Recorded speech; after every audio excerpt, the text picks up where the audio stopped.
शिवलिंग स्थापना, उसके लक्षण और पूजन विधि का वर्णन तथा शिव पद की प्राप्ति करने वाले सत्कर्मों का विवेचन।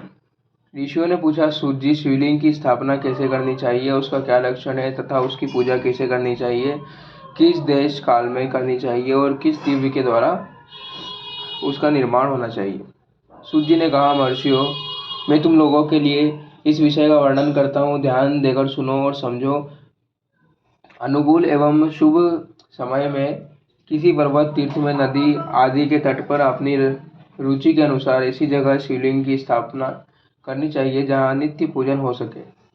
पार्थिव द्रव्य से, जलमय द्रव्य से अथवा तेजस पदार्थ से अपनी रुचि के अनुसार कल्पोक्त लक्षणों से युक्त शिवलिंग का निर्माण करके उसकी पूजा करने से उपासक को उस पूजन का पूरा पूरा फल प्राप्त होता है। संपूर्ण शुभ लक्षणों से युक्त शिवलिंग की यदि पूजा की जाए तो वह तत्काल पूजा का फल देने वाला होता है।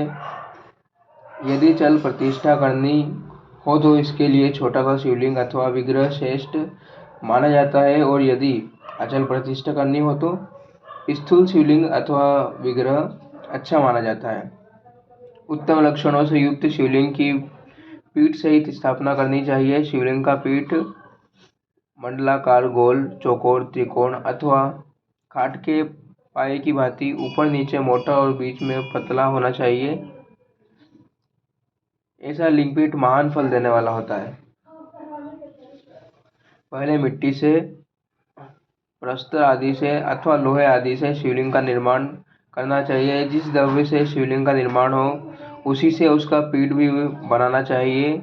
यही यथास्वर अचल प्रतिष्ठा वाले शिवलिंग की विशेष बात है।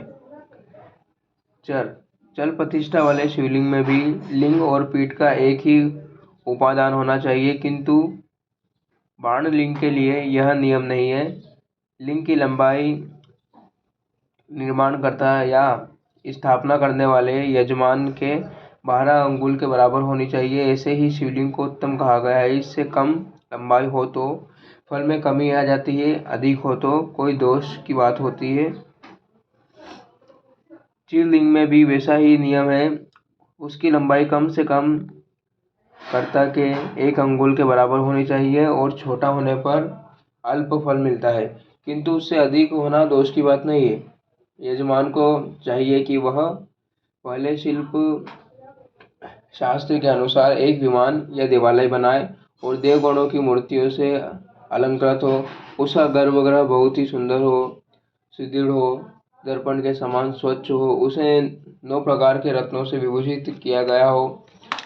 उसके पूर्व और पश्चिम में 2-2 मुख्य द्वार हो। जहाँ शिवलिंग की स्थापना करनी हो उस स्थान के गर्त में नीलम, लाल, वैदूर्य, श्याम, मरकत, मोती, मूंगा, गोमेद और हीरा इन 9 रत्नों तथा अन्य महत्वपूर्ण दिव्यों को वैदिक मंत्रों के साथ छोड़े। सदोजात आदि 5 वैदिक मंत्र द्वारा शिवलिंग का 5 स्थानों में क्रमश पूजन करके अग्नि में भविष्य की अनेक आहुतियां दे और परिवार सहित मेरी पूजा करके गुरु स्वरूप आचार्य को धन से तथा भाई बांधवों को मनचाही वस्तु से संतुष्ट करे। याचक को जड़, सुवर्ण, ग्रहण और भू संपत्ति तथा चेतन गो आदि वैभव प्रदान करे। स्थावर जंगम सभी जीवों को यत्न पूर्वक संतुष्ट करके एक गड्ढे में स्वर्ण तथा 9 प्रकार के रत्न भरकर सद्योजातिक वैदिक और मंत्रों का उच्चारण करके परम कल्याणकारी महादेव जी का ध्यान करें। तत्पश्चात नाद घोष से यह महामंत्र ओमकार का उच्चारण करके उक्त गड्ढे में शिवलिंग की स्थापना करके उसे पीठ से संयुक्त करें। इस प्रकार पीठ युक्त लिंग की स्थापना करके उसे नित्य लेप, दीर्घ काल तक टिके रहने वाले मसाले से जोड़कर स्थिर करें। इसी प्रकार वहाँ परम सुंदर वेर मूर्ति भी स्थापित करनी चाहिए। सारांश यह है कि भूमि संस्कार आदि की सारी विधि जैसी लिंग प्रतिष्ठा के लिए कही गई है वैसी ही करें, और वैसी ही वेर मूर्ति प्रतिष्ठा के लिए भी समझनी चाहिए।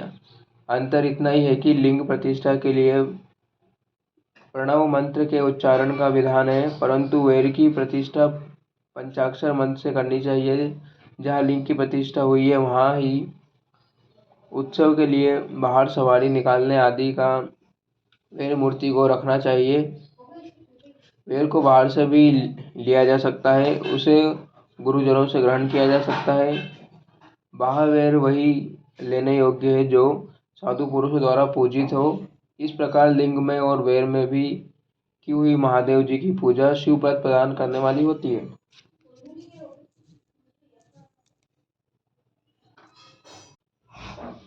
स्थावर लिंग,